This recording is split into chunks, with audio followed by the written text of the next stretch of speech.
We're kicking off Season 7 by driving over to Austria by way of Munich to the Stanglwirt Bio Hotel to meet up with Nick Selby.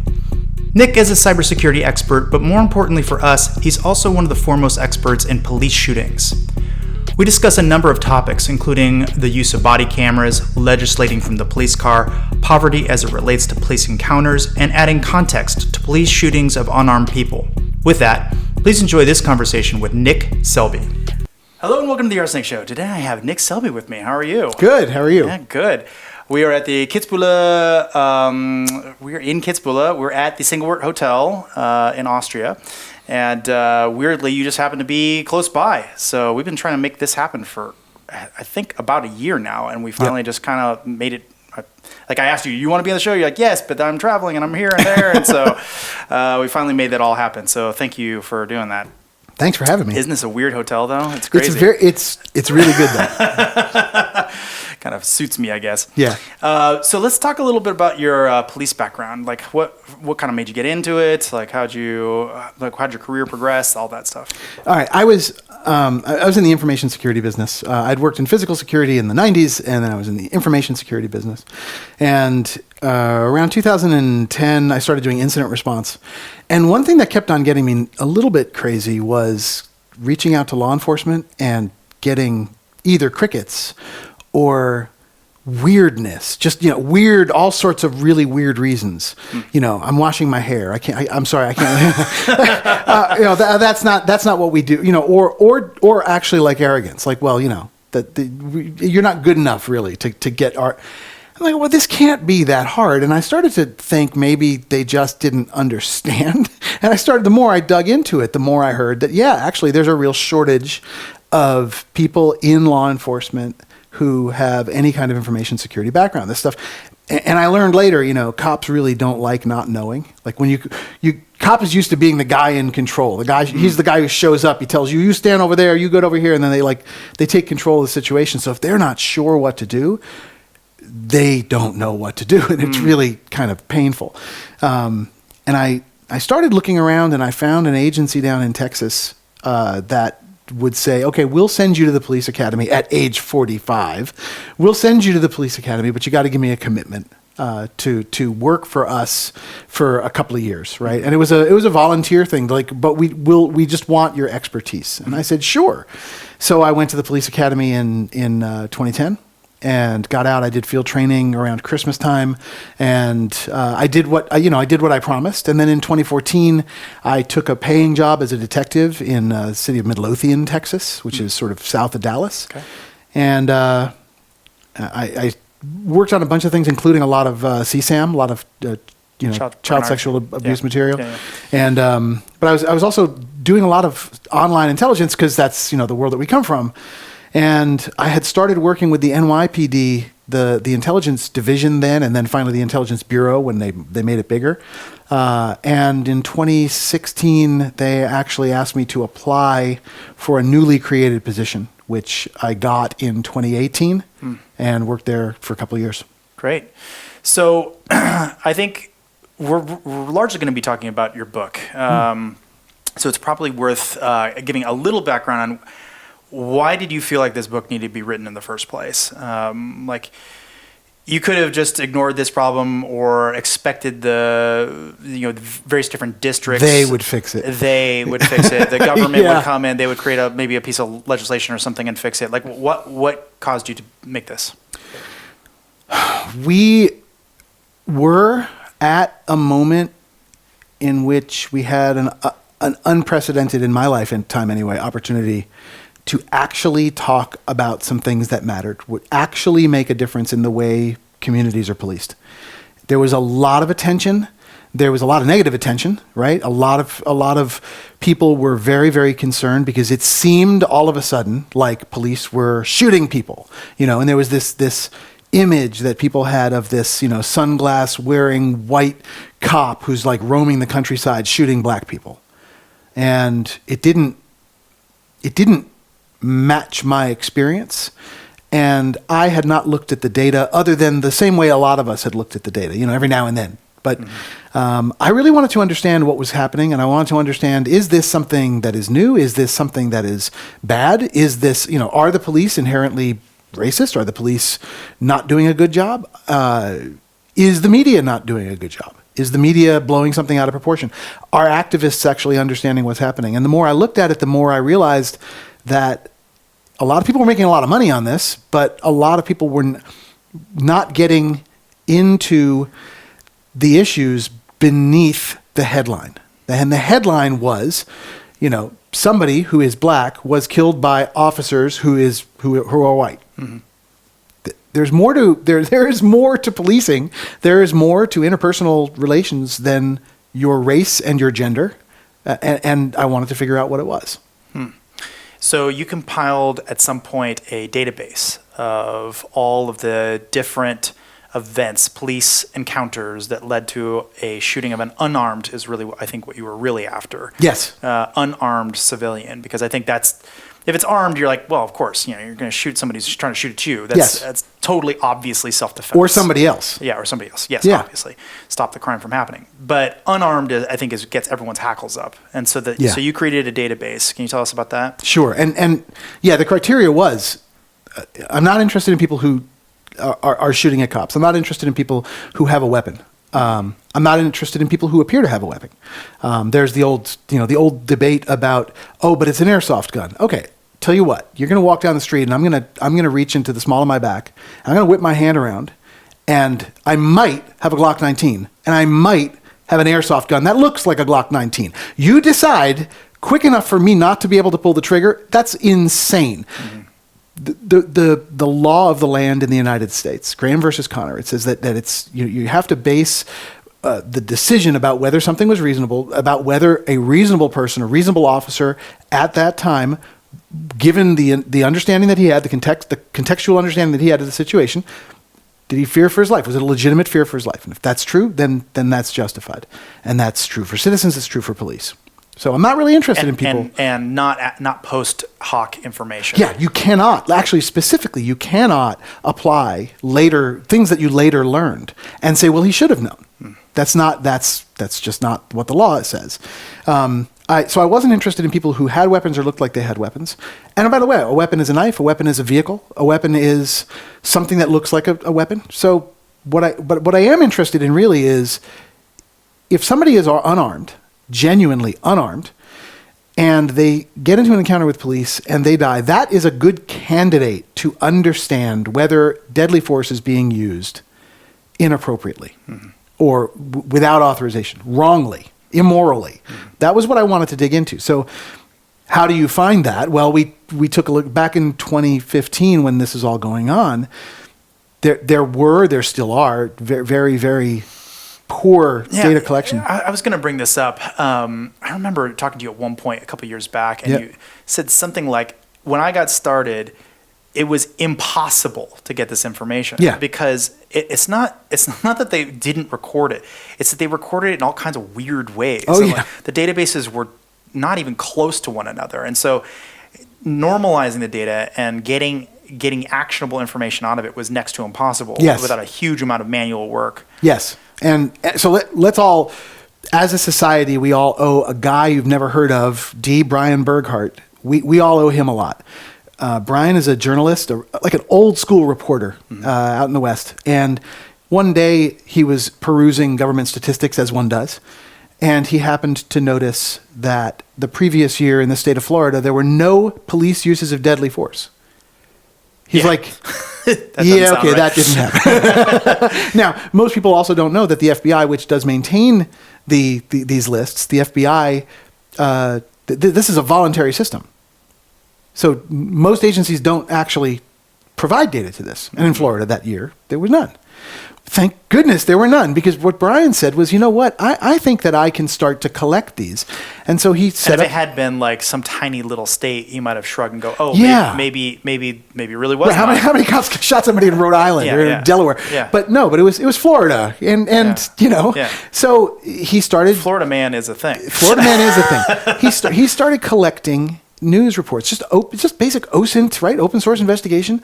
And he started putting it together into something called Fatal Encounters. Mm-hmm. And he succeeded in having no political agenda in fatal encounters. What he wanted was the name of the person, where it happened, when it happened, and some kind of narrative of what had happened, which is probably a mistake in the end of the day, but that's what he did. He had a pretty good methodology, and he started collecting these things, and it started becoming successful. Nobody was noticing. He actually went back, and I think he ultimately got records back to 2002. The most comprehensive open source directory that there is, and it's still online. It's fatalencounters.org, and if you feel like giving them money, you should. It's pretty good stuff. So in 2014, when The Guardian and The Washington Post started realizing that, hey, there's probably a story here, there's probably money here, they actually used Brian's data as the basis of what they did. The Guardian more so. The Guardian basically just took it, and Brian was very cool about it. He was like, anyone who wants to use this data, from killedbypolice.net to The Guardian to Washington Post to us, ultimately, he just said, sure, go ahead and do it. And that was great. We really do owe him a debt. The Guardian was very editorial. They editorialized a lot, and they also broke regularly their own criteria for inclusion. They just wanted to see the numbers go up. That's how they looked at this as an exercise in, oh my goodness, look how terrible this is. That was really their prime goal.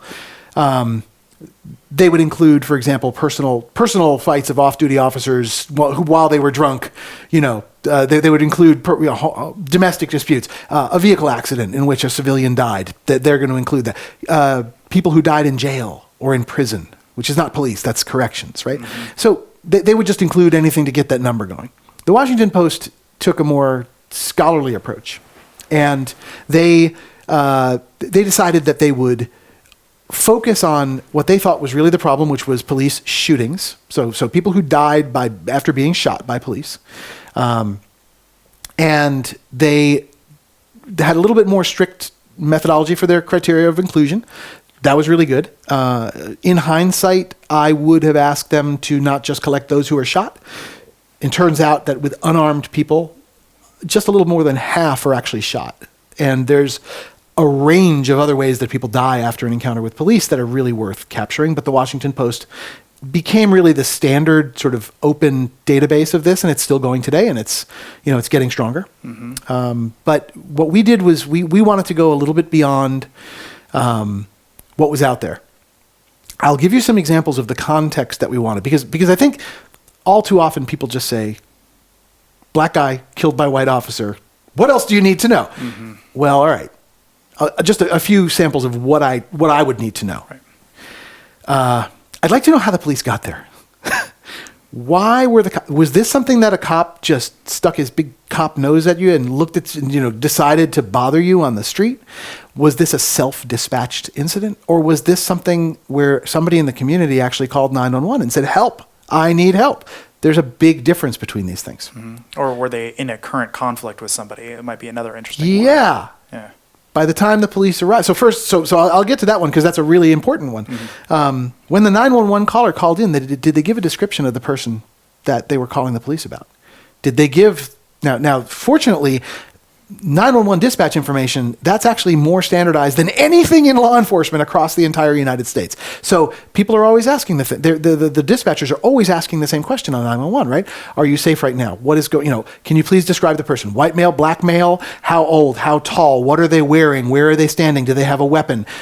These kinds of questions are just solid gold, context to understand what's happening. When the police arrived, did they confront the person about whom the 911 call was placed, or were there any cases of misidentification?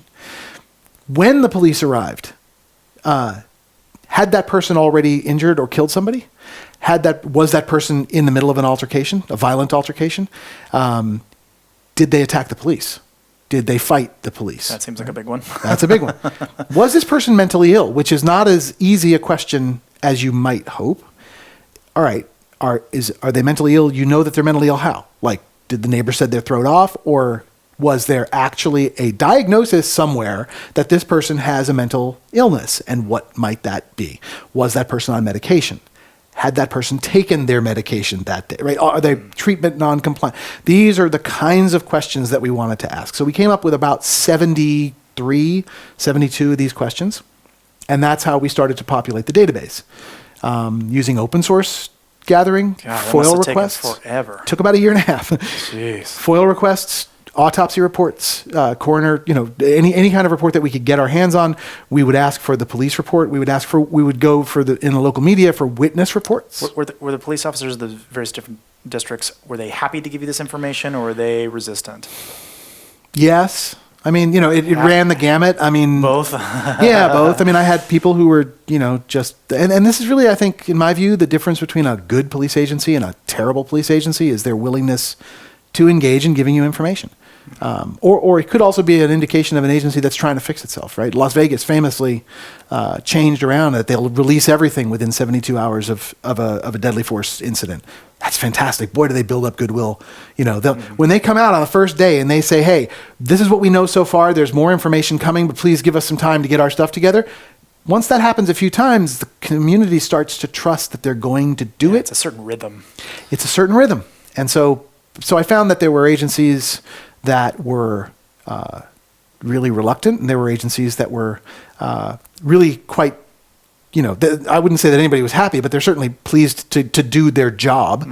And I would also say that... It seems like they might be happy if they think that this is going to lead to better standardization or better knowledge of kind of dispelling some of the myths about how people actually end up dying. I mean, it seems like it could be perceived as, quite a good thing from their perspective if it did what it was, I think, what your original intention was, is to, I wouldn't say clear cops' names, but at least it's literally in the name, give context for what the hell is happening out there. Yeah. You'd think that. I would think that. I had a friend who worked for the NYPD for a long time, and we were talking about something that was in the press that I can't discuss here, but it was something where I'm listening to the actual inside details of what we were doing, and I'm like, yeah, that was really good. Like, that was really good for society. Mm-hmm. Why the hell didn't we just say that? And we looked like we were covering it up. And he said, well, here's the thing. We are really good at doing good things. We could take the best thing we've ever done and make it sound like a diabolical plot. We are just so bad at describing what we do. And, it's kind of a vicious circle. It's a catch-22 that after cops when you erode community goodwill, and it's arguable that over the years that's happened. It ebbs and flows, and there's good. I think the last several years have been really good with the NYPD, and there's been some bad times. When that happens, it's really an adversarial relationship with the press. So once that's there, it's really difficult to get over. So if you're on the receiving end of a press request, you're not jumping up and down to answer the questions because you think you're going to look bad. So let's talk a little bit about data fidelity. So I know you spent a lot of time kind of double, triple checking your sources. In the book, there's actually kind of a funny line. It was, there's a marginal acceptability of inferring gender, like in the case of someone who is obviously named a boy or a girl. And the example you used was Michael. I've had someone on my show named Michael who's a woman. Yes. And so I thought of that immediately when I met Michael. So that's obviously a weird, funny example of the kind of data fidelity problems you might run into. Yes. So how did you navigate that? We asked a lot of questions. We, again, with FOIL requests, really just phone calls to dispatch at the agency asking to talk to a cop, which often was the way that we got a lot of information. We didn't have to go through. Most people actually don't understand. Like, FOIL requests are really good. They should be a last resort. If you want information, and I'm now speaking to the guy at The Guardian who actually foiled me, maybe just call the department and ask for it instead of just like actually going and filling out a formal thing, which is going to cost the city tens of thousands of dollars just to give you what you would have gotten if you'd just called them. All he wanted to know was, do I really work there? Like, so, but they're making those phone calls and asking those questions, that we had there was, I think, one of the things that we did to make sure that we were doing the data right, because I'm not a data scientist, right? And I've worked with statisticians, but enough to know that I'm not one. So what we did was we put together a group, I think it was about 20 people, they were a peer review committee, just to look at the data quality. The thing that we said was like, are we asking the right questions? Are we capturing the right categories? How would you change the categories? Which is how we got that question about meds, by the way. Are they on their meds? Are they off their meds? And we made sure that that group was as diverse politically as we could find. To my, great disappointment, we never actually got anybody from Black Lives Matter. We really wanted to have somebody who was involved with Black Lives Matter to come on, but we got a lot of people who were sort of on that spectrum, and we got a lot of people who were, we actually had a couple of actual police data scientists, and then there were a bunch of people in the middle, people from the information security industry, so we had a really good at forensics. Good at understanding just data capturing. Forgetting the forensics for a minute, just like what do I need to know? But the forensics are very useful when you're trying to figure out what to go measure. Oh, for sure. If you're like, well, I know you're going to get bad data out of this type of metric. Yeah. You know what I mean? So we also one of the biggest first questions that we had is how do we clean the data? Like what's the time? When do we start to throw it out? When is data not reliable enough? And so in the book, we talk about the methodology that we used. That's a big chunk of the book, actually. Yeah, because we wanted people to understand where this data is. I'm a white Texas cop. You had to give context. Yes. Yeah, I really did. No, I think that was important. I didn't gloss over that section because I felt like every kind of block of text there was probably 50 hours of conversations to explain why. It's like, okay, you had to Thank you for noticing. I mean, well, it was clear. It's like, whoa, that probably took a long time to decide to make that decision in one direction or another. And I didn't see anything ever other than, funny examples like that. And the naming thing that I would shrug at. I mean, these are, whenever you're dealing with kind of raw text and photos and just kind of messy types of data. They're not well structured, they're just handwritten notes or, some kind of grainy cam footage or whatever. It's you're having to do a ton of data cleanup and validation. So it makes sense that you would try to corroborate it with multiple sources and figure out, is this really the data I'm looking at, or is this, it could be a typo too. People could easily mess up. So it's not even like you're dealing with clean, good data. You could be dealing with unclean, bad data. And so there's all kinds of weird stuff like that. There is. And we had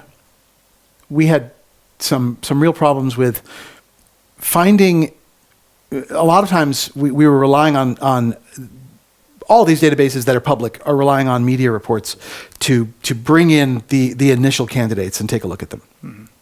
And it turns out that there's three ways that those could be jacked up. The first one is an enumerate reporter. If they're trying to make some kind of conclusion about data, and they just don't know how to do it. They take a spreadsheet and sort by race. Like that's just really the worst way to do it.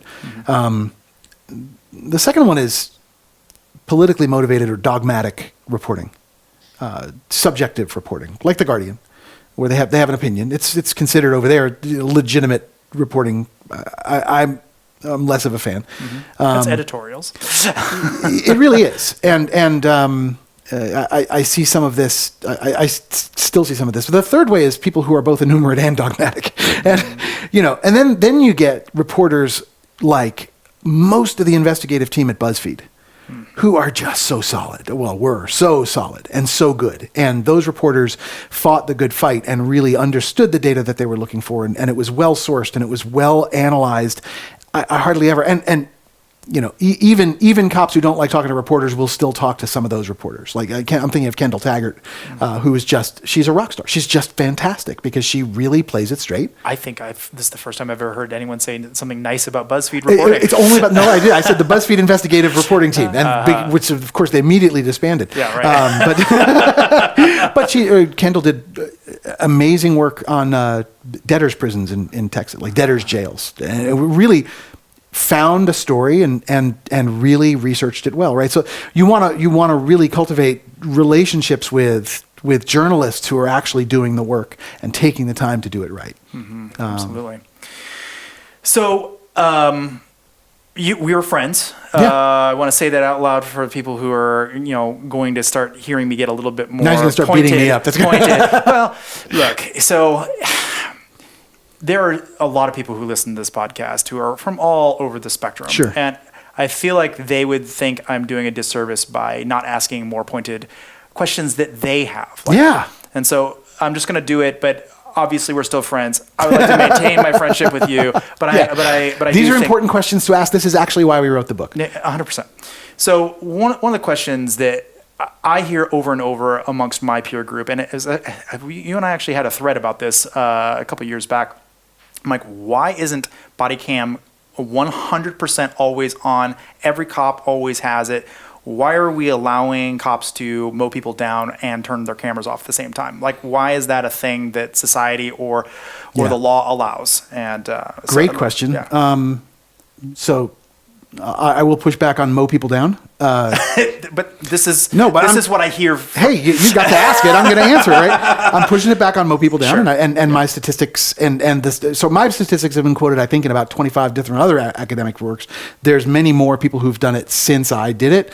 The statistics hold up, and they're pretty good. So mowing down is wrong, and I will actually please remind me to come back to that, because I think it's really important. What we're looking for when we say things like police are mowing people down, what we are looking for as a society, and me too, we are looking to understand why the relationships between the police and the communities they police and the communities they protect is so bad. Fragmented, yeah. And we have decided that a proxy is police killings, and I'm going to tell you that that's wrong, and it's stupid, and there's much better data out there. So, and I'll come back to it. Great. But I bought my first body camera in 2010 with my personal money because I agree that thing should be recorded. And in 2015, which I'm not sure if people remember, 2015 was the year of Walter Scott. 2015 was the year of Michael Brown. 2015 was the year of a lot of very, very high profile cases. And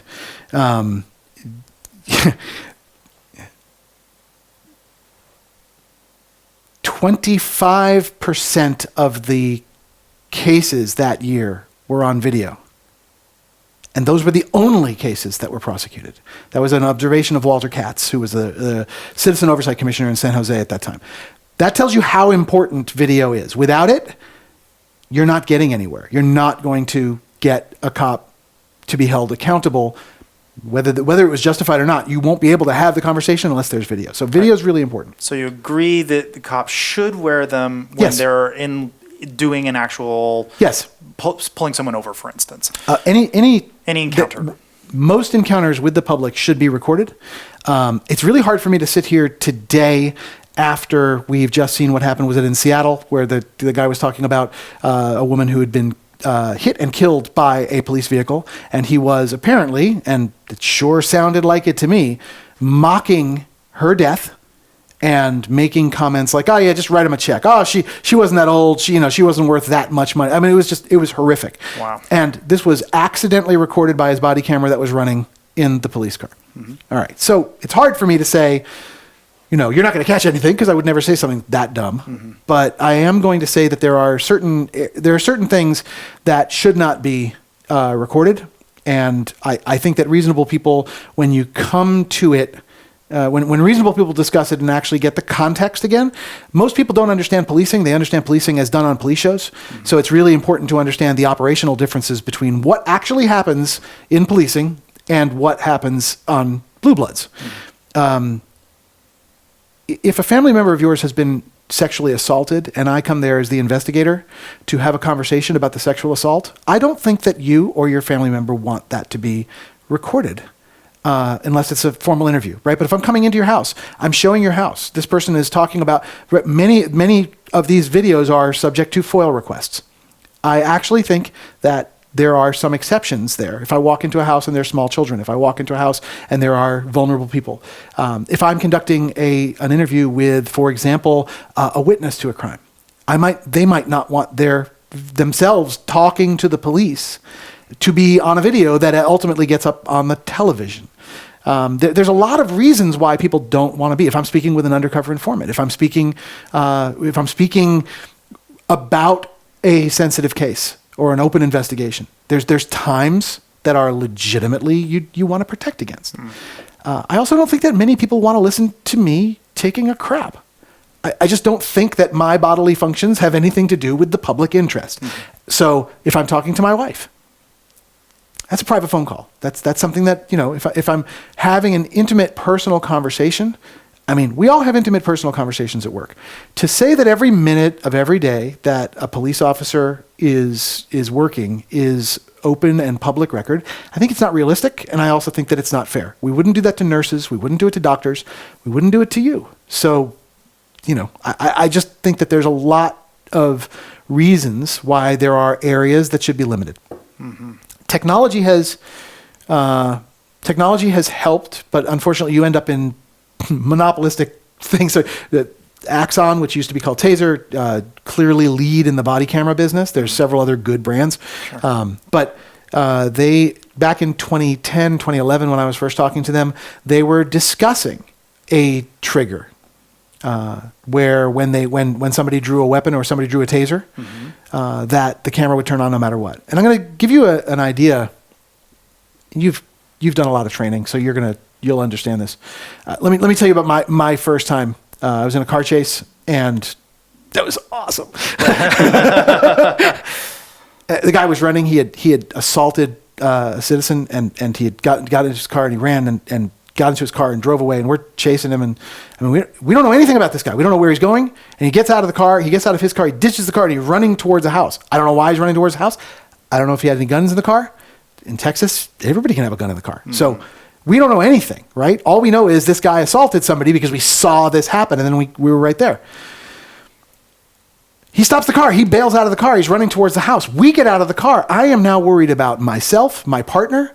I'm worried about a lot of people. I'm not thinking about turning on my body camera. I'm thinking about not dying. I'm thinking about, and I considered that first experience of mine, I considered it to be a major, major victory. That when my partner tackled the guy, I had the presence of mind, and this is not something I would want to count on, to holster my gun and take out my taser so that I had a non-deadly weapon mm-hmm. in my hand. Things happen under stress that cannot be dissected at a dining room table. So that's why they shouldn't be on. That's why that's why it's not an immediate source of suspicion if they're not on. And we should turn them on. I believe that we should have them as much as possible. We should have technology that does turn them on. Now, there was a talk at DEF CON this year about hacking and going after police departments who were using that Bluetooth standard to turn on the camera. That's really important. We have to protect the officers. We have to protect everybody, right? So that technology right now is not particularly safe, but it's really good as a direction for the technology to go to make it so that cops don't have to think, by the way, if I'm in my police car and I turn on my lights, not even my siren, just my lights, the cameras all go on. Yeah, but also it'd be nice if the body cam went on. It would be great. Yeah. Nowadays it does, but back in when we were talking about it, didn't. Sure. But yeah, I agree with you. And I think body cameras are really important. By the way, you know the amount of body camera footage that's been used to prosecute cops? I have no idea. 8%. Which tells you that 92% of the body video is being used to prosecute those who are shouting that cops should have body. It's two sides of the same coin. Hillary Clinton, of all people, said this best. She said, it protects people on both sides of the lens. That does mean that it cuts both ways. Sure, absolutely. And it should catch it. I had a podcast called Quality Policing where Peter Moskos and I would only talk about bad policing. I want to see police officers who are criminal or even just disrespectful people who are making the profession. To retrain them. Yeah, but I want to see them called out for bad behavior. I want to see the bad behavior stop. So one of the things that came up, this may be a couple of years back now, was the ability for cops to review the footage before they gave their testimony. Yeah. So what's your opinion on that? So it's somewhat different. It's not about giving testimony. It's about writing reports. Sure. Yeah. And I mentioned Walter Katz a little earlier. And Walter, I love this man. This is a guy who was a public defender. Then he was a citizen oversight commissioner. This guy understands the mechanics at work. He understands the politics. So the third biggest agency in the country, New York, LA Sheriff, Chicago. Yeah, third biggest in the country, LA Sheriff's Office. He managed to convince the union at the LA Sheriff's Office that the proper way, the choices that you have here are, I get back to the station, I have to type up a report. So I can look at my video, I can see what happens, then I can type up my report. Or I can type up my report, hit save, it goes into that system. Mm-hmm. Now that's immutable from my perspective. Right. Now I can watch the video and I can see if I forgot something or if I got a detail wrong. And if I forgot something or if I got a detail wrong or I want to add something. Yeah, embellish, yeah. I can go, I hope not embellish, but certainly clarify. I can go back in and I can make a supplemental report. Mm-hmm. Okay, so the first one is watch, write, and the second one is write, watch, amend. Yeah.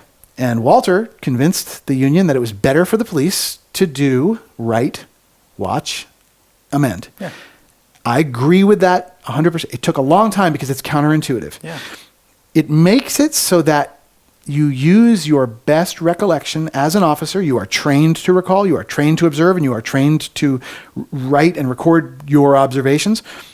That you should write those observations as you remember it. I remember I said the legal standard of Graham versus Connor is what I was thinking. If you can't articulate what you were thinking at the time, that's a problem. These articulable facts are actually what you're being paid to record and remember. So you should write it, and then you should go and take a look at it, and then you should come back and amend. Here's what that fixes. It fixes any hint that in writing my report, I was adapting my language of the report to accommodate, at the time I was writing the report, behavior that I saw that might be questioned. Right. And that's great. I think that shouldn't be possible, and it's very simple to fix. You write your report, you watch the video, and then you amend your report if you need to. Absolutely. Yeah. Well, I'm glad to hear you say that, because I have a feeling that's going to keep happening, where people are going to question it until that becomes a standard. People are going to question it anyway. Well, but it's a little different if you were forced to give the first reaction and you said, he had a gun, and then you look at it and it's like, he didn't even have his hands up, like, what are you talking about? And by the way, this was what happened with, what was his name, Michael Slager, who shot and assassinated and murdered Walter Scott? Yeah. He fired a gun at an unarmed running man and then said, oh, he had my taser, and walked over with the full intent of framing that guy, right? Yep. Thank God there was a guy walking by with video. Thank God, because that was an assassination. Right. We saw it as a nation. Yeah, absolutely. So another one I think that it comes up quite often is being pulled over while black, but I think I could extrapolate that and make it more realistic, actually, which is being pulled over while poor.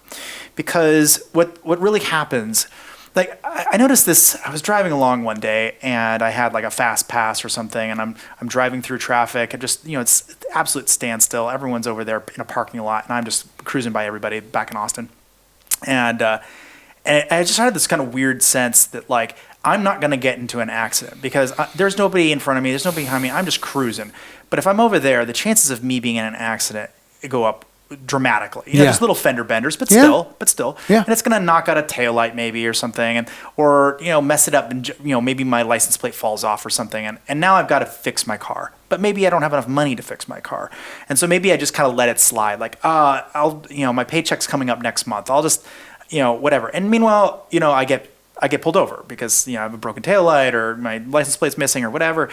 And now I'm like trying to deal with new fines on top of the fact that I can't really pay for what I'm already, messed up. And it all stems from them not having a fast pass and being over with me, being able to bypass traffic. Actually, it all stems from them being poor. Which ultimately comes from being poor. So I think the amount of police encounters go up dramatically based on how much money you have. Yes, they do. Which I think, while we could say that meets certain demographics, I think even if you just abstract that a little bit and just say poor people are more likely to have negative encounters with the police. Poor people overall are more likely to have encounters with the police. And therefore negative encounters. And they're more likely to have negative encounters. And they're more likely to get stuck into that cycle of debt, that spiral of debt that you just described. Right. I wrote an article about this for the Washington Post, comparing exactly this and why it was. And I think that this is not a policing problem. This is actually a societal problem in the United States. The enumerate people at ProPublica, or the enumerate reporters at ProPublica, made a claim that it just doesn't die, which is that if you are black, you are 7 times more likely to be shot by a police officer than a white person. That's not quite true. They're basing that on the overall representation of black people as a part of American society, and the overall representation of black people amongst those who have been killed by police. I think last time I looked at it, as opposed to what should it have been? About 30% of the people who got killed by police were black, which is, that seems really disproportionate when 12% of Americans are black. Mm-hmm. About 6% of Americans are black males. Mm-hmm. And black males are predominantly included in this group of people killed by police. Mm-hmm. If you take a look at the poverty statistics, it's about 30% black and about 70% white. Mm-hmm. That's not a coincidence. Right. That is absolutely not a coincidence. And why is that? I mean, is it what I've just described, driving while black, or is it something more like you're more likely to be involved with drugs if you're poor, or you're more likely to have criminal enterprise if you're poor? Like, what is it about being poor that you think causes these interactions? So I think that poor people have fewer opportunities, and if you are an honest poor person and you are really struggling to get by, these are the people, we all know people like this. They have 2 or 3 jobs, and they are, racing around, constantly running to do things, and they're taking care of their family. The society in most states is actually quite skewed against their success. In all of the red states, and this is not a political statement, it's just in red states tend to have fines and fees associated with traffic infractions much more than blue states. Mm-hmm. And so Texas is a prime example, right? The fine for example, a broken taillight, broken headlight, if you can show that it's been fixed, they'll wipe the fine off if you bring back in 10 days, or it's like a $30 ticket. The fine for driving on a suspended license is about $200. If you don't pay it, then those fines double, and your license gets suspended, right? Again, and you have to go back. So if you're working several jobs and you're running around, you're more likely to get a speeding ticket. If you're poor, working several jobs, you're less likely to be able to pay that original speeding ticket. You're more likely to get suspended. Once you get suspended, the next time you get stopped, you're going to get another ticket. You're going to go into a cycle of debt. The only way to get out of that, and this is some of the stuff that Kendall Taggart was talking about, was to go sit in jail. Right. So it becomes illegal to be poor. It becomes illegal to be poor. Yeah. We found that, black women are getting something like $183 more in fines than white drivers, more than Hispanic drivers as well, who also had higher fees. These people tend just working moms just being on the road too much. I haven't done the demography. I don't have the data. I can just tell you that we in the article that I'm talking about, which I hope you can link to. Sure. That was a study of a city where most of the citations that were written at the road leading directly to a very large naval base, which had a huge number of low-paying jobs. Mm-hmm. So these were honest people trying to work and trying to do the right thing, and legislatures have decided that when you don't pay something, you have to suspend your license, and police are left. There's nothing to do, right? You either write the ticket or take them to jail. You can literally have to take somebody to jail if they've just gone through and there's all these warrants out for their arrest.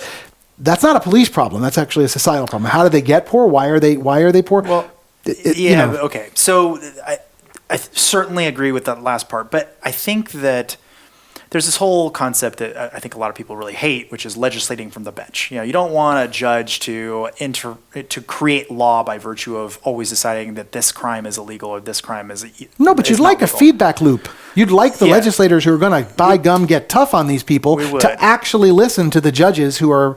But there's an analogy here. I talked about this a little bit with Frank Artez. Yeah. Also a former police officer. And, is there a way, and I think as a peace officer in Texas, as opposed to a police officer, where you're trying to keep the peace, really, what's the harm in letting that person go with a slap on the wrist? Like, please go get this thing fixed. Yeah. So, policing is really interesting. By the way, I don't understand the distinction between peace officer and police officer in Texas, because a peace officer is a police officer is a peace officer. He was saying, I'm taking Frank's word for Sure, it. sure. But he was saying that the most important part is that they get to decide whether this person's a threat to the public. Oh, sure. There's a lot of discretion. And by the way, therein lies a lot of the problems that we've been discussing, is that most cops work alone and most cops work at their discretion. When I recognized in my city that we had a problem, this is not the city I currently am sworn in, but this is a different one. When I did an analysis of the people who went to warrant for not paying their traffic tickets, what I found was that blacks were significantly overrepresented. That black males were significantly overrepresented.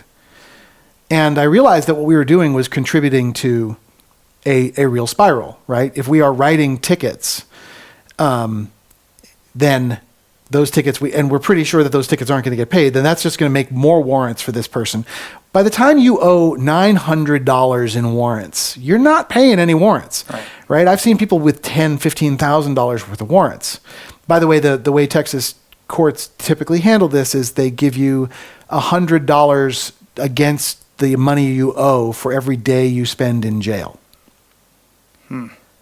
That's insane, but that's the way it works, right? So it's just easier to spend some time in jail.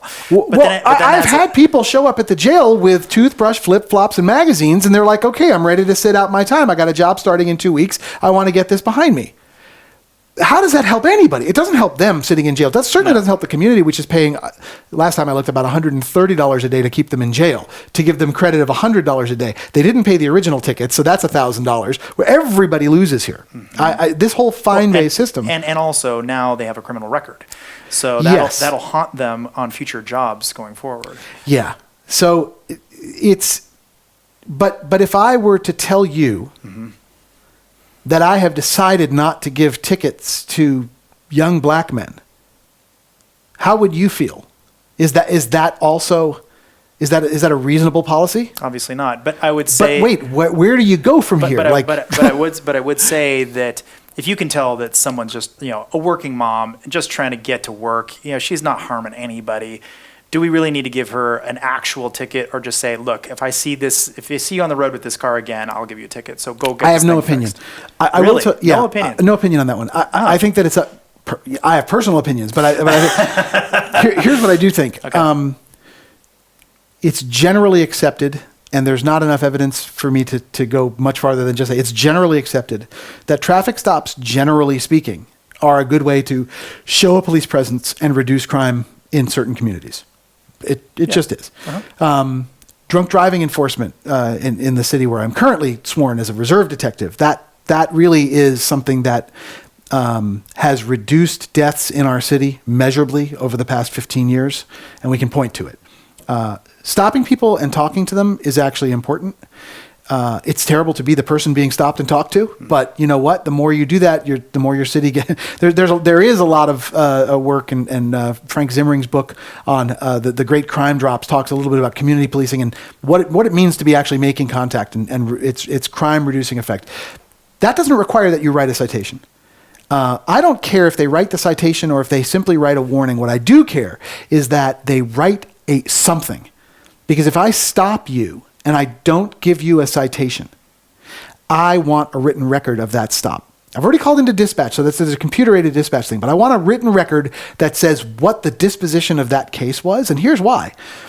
I want to go back a year later at that same officer, and I want to take a look if he's only giving warnings to certain kinds of people, and I want to use that as a training opportunity. I can't do that if we don't keep the data, and while we are awash in data in law enforcement, what we don't have, it vastly outweighs what we do have.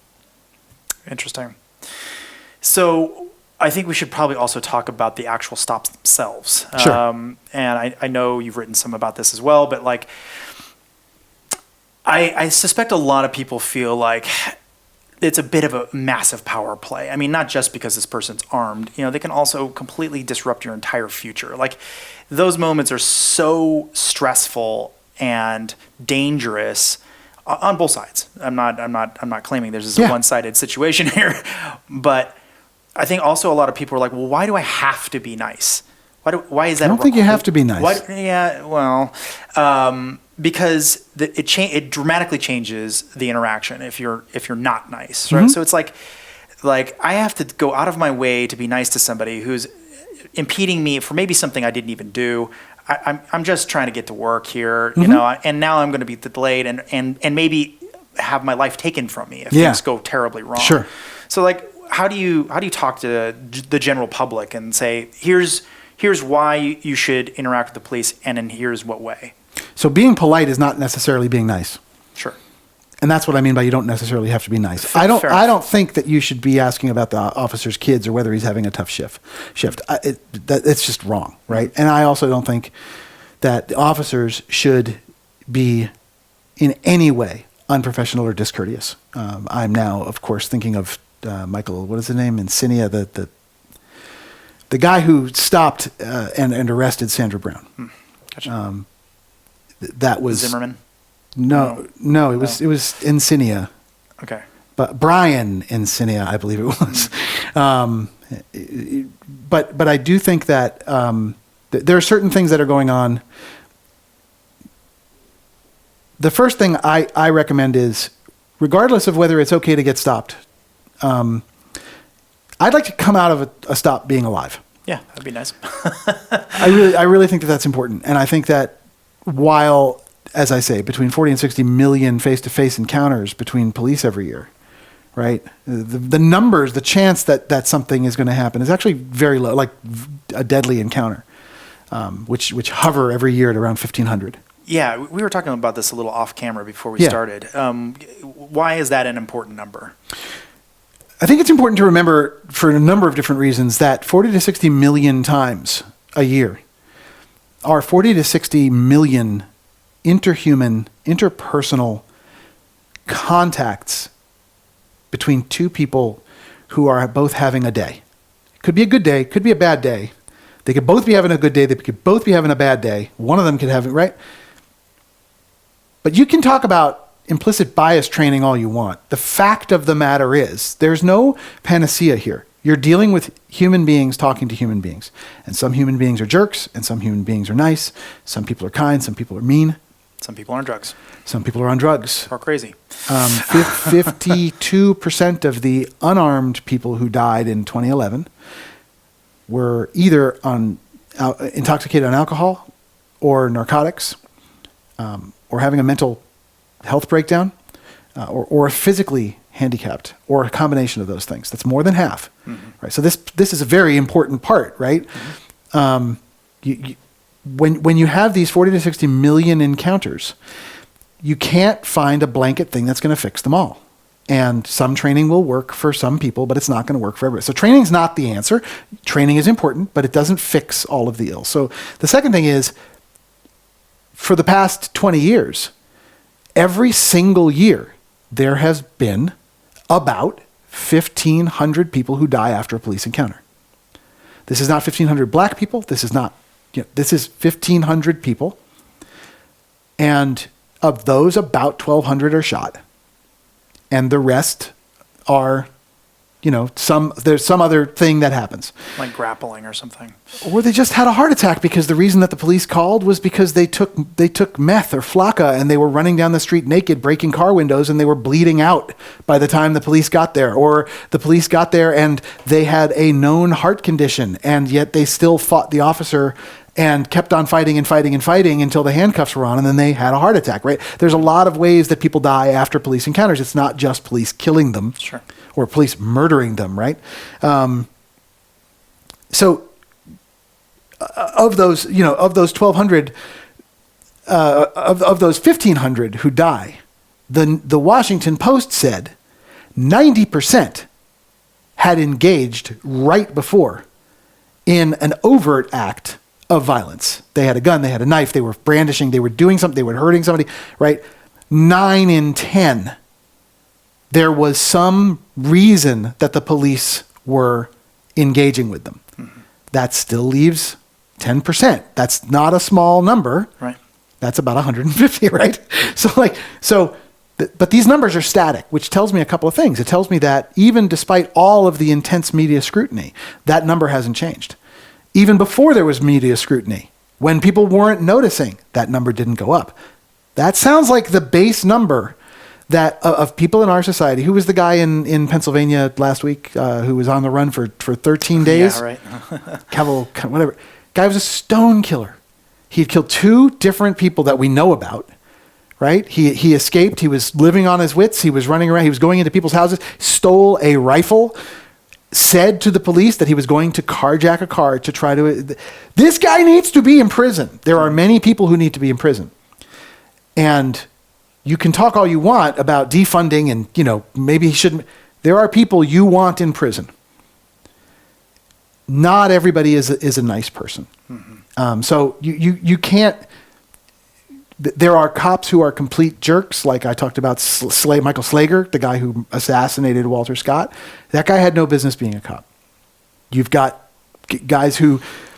cops who show up when somebody is actively shooting. Boy, is everybody happy to see. Even in Die Hard, the guy was like, wow, I never thought I'd be happy to hear that sound, right? When the cops are coming. Like, there are times in all of our lives when we're happy that somebody with a gun is there to actually protect us from the other people with a gun. Okay, so but what about militarization? Because I think that's another big thing. Yeah. If there's many countries where people are not allowed to have guns on their as part of their kit or whatever. So therefore you're going to see a lot less shootings by that cohort of police officers because they just don't have guns. Yeah. So if we give someone a rocket launcher, I bet rocket launcher deaths would go up. You know what I mean?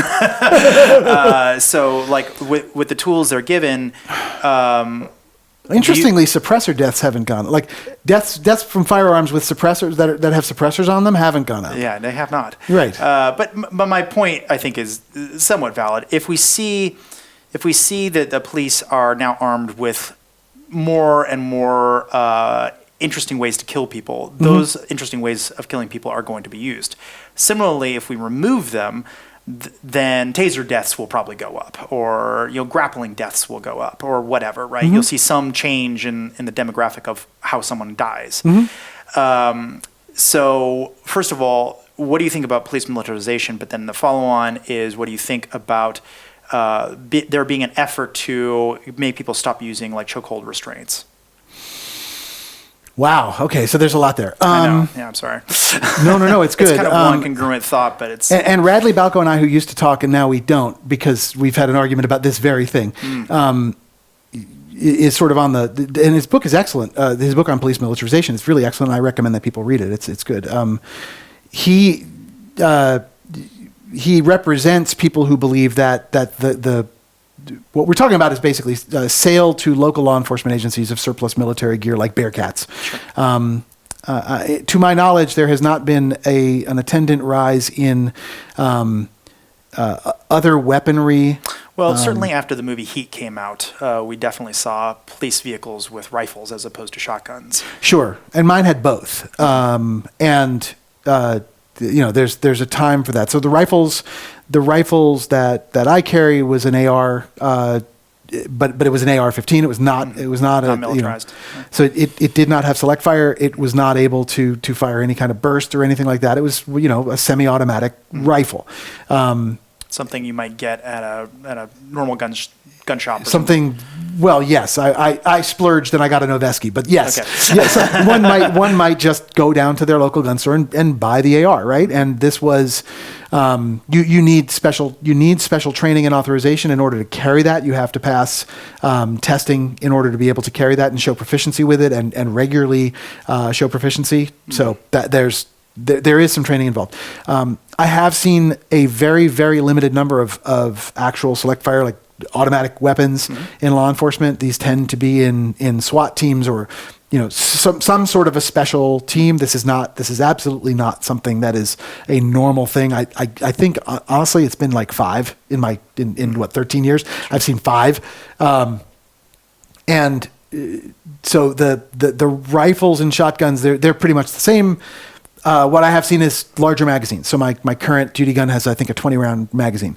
That has been, I think, in answer to civilian guns that have gotten more that was New York City in the 1980s when the New York City cops were carrying the Colt 6 shooters, and the criminals on the street were carrying 9mm Berettas, and I think at that time it had like 11 or 12 rounds in the magazine. They're like, my God, we're hopelessly outgunned. I think that there's been an armed race going on. I don't see much change in that. I don't think that that's actually related to militarization. The real question comes down is, does a cop need a Bearcat? Does a cop need a heavily armored vehicle? Which is a question that you ask until things like the ISIS-inspired shooting down in Garland, Texas, or San Bernardino, or any kind of big active shooter scene, when suddenly those things come in, and there's an argument to be made for them. Police don't have an ability to retreat, really. They have to protect people. Should anyway.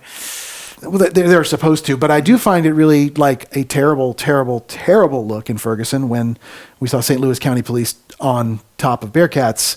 I mean, that was just about as bad as you could possibly get in terms of what it looked like. Mm-hmm.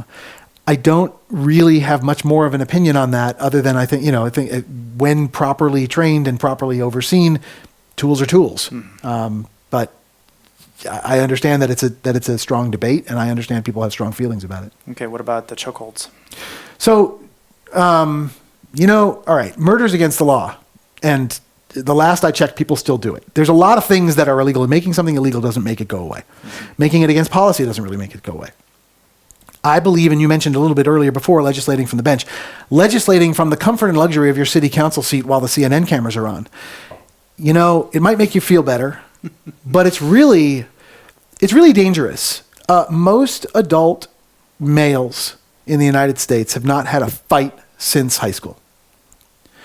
I have very little time for a pasty 40-year-old somebody who has not actually been in harm's way at all and has not been in any kind of physical altercation to start to say what can be done in the heat of a fight.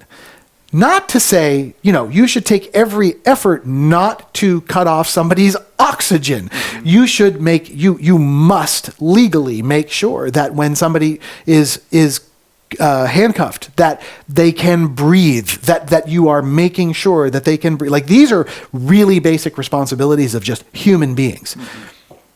But to say, there were immediately after passing some of these restrictions and policy changes, there were cops who were losing their careers because somebody got into a fight with them, and in trying to hold them, which, by the way, is actually what you want the cops to do in a lot of cases. Not all, but in a lot of cases, you want the cop to show up and help when somebody is physically threatening somebody or beating somebody up. You want the cop to be able to grab them, not be so afraid of getting into a fight that they need to take out a weapon. That's a big finding in our book, that younger cops are actually afraid to get hit in the face, and so they might reach for tools faster than older cops, or actually, believe it or not, combat veterans. Mm-hmm. There's a lot of things going on here, but there are cops who are losing pension careers, even if it's just vacation days, getting in trouble because they might have moved their arm in a certain way in trying to hold somebody in a moment or where there's a lot of chaos going on. Yeah. How long did the chokehold last? I mean, like, there's a lot of questions to ask that are not immediately obvious from no, you can't use chokeholds. And those things, I think we were talking about this a little bit earlier, right? I mean, I look at San Francisco, and I think of San Francisco as really sort of unfortunate because since they don't give tasers to the officers, or at least they didn't last time I checked, the officers really have just a couple of tools to use, right? They've got their hands, and now you're sort of limiting what they can do with their hands. They've got a stick or pepper spray, and then they've got a gun. Mm-hmm. And there's really nothing in between. I don't think that that's the time to start limiting force options. I really don't. Right. I mean, more tools are better, frankly. More tools that are, you need oversight, you need training. Those body cameras are going to really help about when somebody, I'd like to also know when somebody is taking out different tools. I'd like to know when pepper spray is used. There's no way at scale across the country to figure out, did somebody deploy pepper spray? Is a cop being a jerk with pepper spray? Did a cop tase somebody that we don't know about? Did they drive stun them so they didn't have to replace the cartridge? They just, they were just hurting. Like, we don't know these things. I'd like to know more of these things. Well, out of curiosity, I mean, your book's been out for a couple of years now. It's been out for like 6 years. Yeah. So did you get any feedback from the local law enforcement where they're like, this is a good idea, we should probably start making our metrics look more like this so that we can track it going forward, as opposed to making this huge manual exercise, a year later or 2 years later, or whenever the investigators go back and take a look at it. Just doing it in real time, saying, please fill in these forms so we have an ongoing database that's much more useful for doing this type of metrics. So while I would love to take credit for it, there's been a lot of advances since then, and it's still a complete dog's dinner. Certain states have taken initiatives. Texas is fantastic with officer use of force. Florida's done some stuff. A lot of times, certain other regulations get in the way of capturing this kind of data. The things that happen that make it harder. The FBI has upped its game, and the new way of counting crime is starting to take more police use of force into account. I think the institutionalization of the Washington Post as an actual national public service has taken on a great deal of importance in the world of academia. There's still not enough academics who are reporting on these things. Roland Fryer is one who has been excoriated by progressives because he didn't find, and I was a victim of this too. When you find things that progressives don't like, they get mad at you and they don't like you. Similarly, when you find things that conservatives don't like, they get mad at you and they don't like you. But there was a lot of sort of I think unfair criticism of people who are looking into an issue that really hasn't been looked into enough. We need more data. I did get a lot of departments telling me that they were very interested in the data. They were very interested in. Did I ask you the question, or did you read? I hope maybe you didn't read this. I'll just ask you the question and see. I just asked this to a friend last night, and it was a friend not in law enforcement, and they responded exactly as predicted. I've mentioned to you that out of the 1,500 or so people who died after an incident with law enforcement, in 2015, 153 we identified as people who were unarmed at the time of this encounter. You haven't been in law enforcement. Yeah. So of that 153, what percentage would you think was unjustified? Well, I think I've heard you possibly use this number before, but 8%. Is the magic number. But if I didn't know that, if you didn't know the answer, if I didn't know the number, I'd say probably 30. Would have been my guess. I'm really happy you said. All right, so most people who haven't been in law enforcement guess between 25 and 50, or they'll say all, right? And like that, Yeah. And they might mean it. Most cops will say 1% or 2%. Interesting. It tells me that both sides are not listening to the data. It tells me that both sides are just letting their dogma drive 100% their opinions. Right. And when you believe that, you end up in confirmation bias, where you only hear the facts that agree with what you're saying. I threatened to do this earlier, so I'll say this. All right. What we want to know is, are we being policed fairly? We want to know, are our police being held accountable for their actions? Are they treating our community appropriately? Are they telling the truth? Yeah. Are they being fair? Are they protecting me? Or are they hurting me? This is what we want to know. That's the fundamental question that we're asking. And as I said, most people get their knowledge about policing from cop shows. So the thing that you see on cop shows is the thing that, I've never shot anybody. I've never shot my gun. I know very few cops who've actually shot somebody or gotten into a deadly encounter. So, and I know a lot of cops. Maybe it's not the killings. Since on the first day of the academy, people tell you, if you kill somebody, you're going to spend the next 3 to 5 years in lawsuits and fighting for your job. And, there's cops who were okay and did the right thing, and they still can't be cops anymore because they use deadly force. We know it's going to be investigated. To the extent that, you can always talk about corruption. You can say, yeah, sometimes you get it. But if there is one thing that you're going to be investigated over, it's going to be shooting at somebody. So maybe that's the wrong place to look. Maybe if we're looking to see if we're policed fairly, maybe if we're looking to understand why people really feel that the cops are against them, maybe we should start looking at the use of non-deadly force. And I think that is really important, because I think that the best way to get somebody to not like police is to humiliate them repeatedly. I think that the way to make them not like me as a police officer is for me to slap them or push them or drag them out of the car in front of their friends and search them and handcuff them and make them stand on the street behind their car so that every passing motorist can see them while I wait for the tow truck to come and take his car away. Or pull his pants down searching for drugs on the street. Or there's a lot of things that I can do that are mean and are unnecessary. And I think that they involve humiliation, and I think that they involve power plays, and I think that they involve all these things which you mentioned even earlier as the thing that people are worried about. That's what I think is important to look into, non-deadly force. And there are no statistics on non-deadly force. There's no way, because of what we talked about earlier, that police often work alone and police work at their own discretion. So we're coming up on time. I promised we'd make this one a quick one because I know you got other things going on. Yeah, but I won't stop talking. I know, but I wanted to get to this question, and I think it's an important one. I'd be really curious to hear what you think. We keep talking about defunding the police, if removing. Ideally, I think the goal for people who like this idea is you remove police officers entirely. You just get rid of them. Yeah. Is really what they're after. Sure. But I had the kind of curious thought, like what would happen if we dramatically increased the budget? Not necessarily the amount of police officers. That's not what I'm just saying.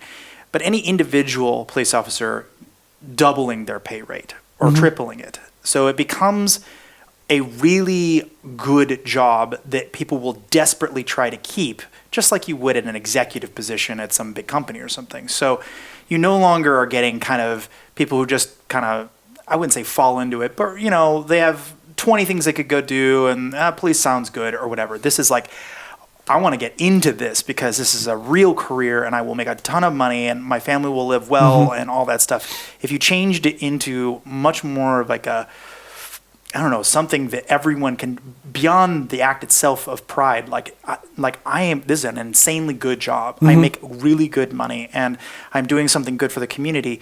I think people would be very hesitant to slap someone on the street, just in the same way I wouldn't do that in a corporate job. I can also slap people in a corporate setting, you know what I mean? Yeah. So I'm not going to do that because I lose my job and probably get sued.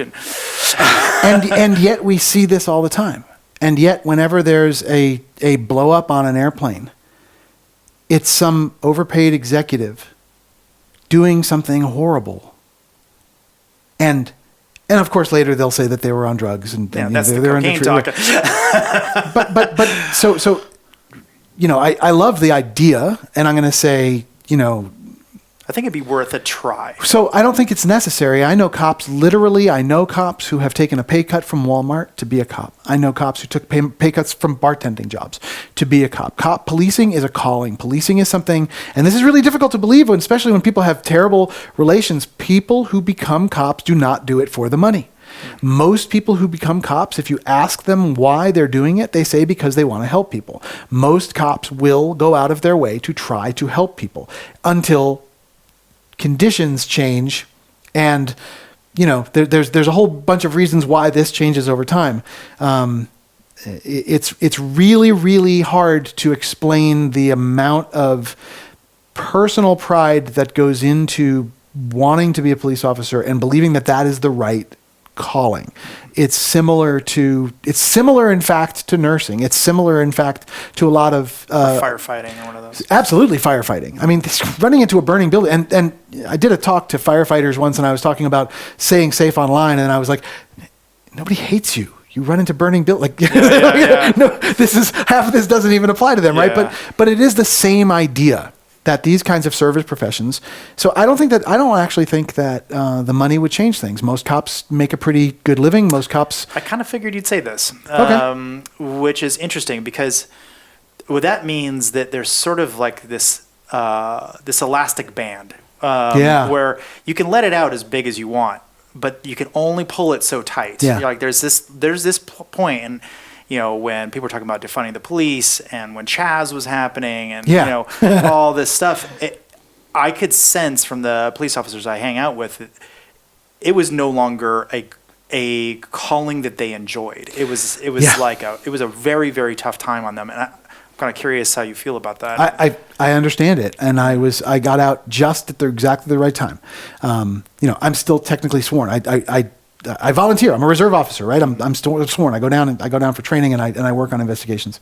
But I got out just at the right time. And when you say people are talking about defunding, it's really true that we had groups of activists and groups of there were a lot of people calling for defunding the police. There were a lot of people for spending our money better on the police. Interestingly, you will not find among that number most of the people who live in the neighborhoods that we were talking about. And I think it was Pew Research did a survey of people who were living in poor inner city areas, and they were asking the residents, do you want fewer police? Do you want less funding? And about 80% were like, are you out of your mind?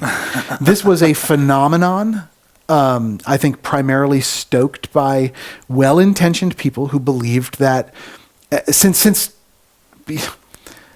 remember I told you that I started writing this book because I believed that we had an opportunity to affect how we're policed.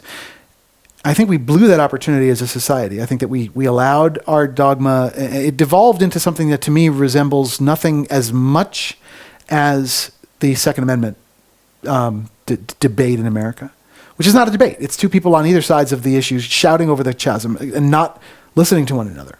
And not listening to one another for a kind of domino effect fear that even any capitulation at all, even on things that we actually agree on as a society, like the background checks and closing the gun show loophole, things that could actually pass don't get passed because people are so divided on these issues. And I believe, exactly as in the gun debate, that this comes down to a failure to understand the data that's involved and the facts that are on the ground. It is a lot for me to ask you to hold the two concepts simultaneously in your head, that the guy who assassinated Walter Scott and the cops who shot that guy, was it Mohammed Abdulaziz, who was shooting up the military recruiting center, right? They came from the same place, they had the same training, they had the same weapons, they did the same kinds of things. And one of them went bad, and one of them did what the whole community expected. You've got to see both sides of this, and there has to be context. We failed.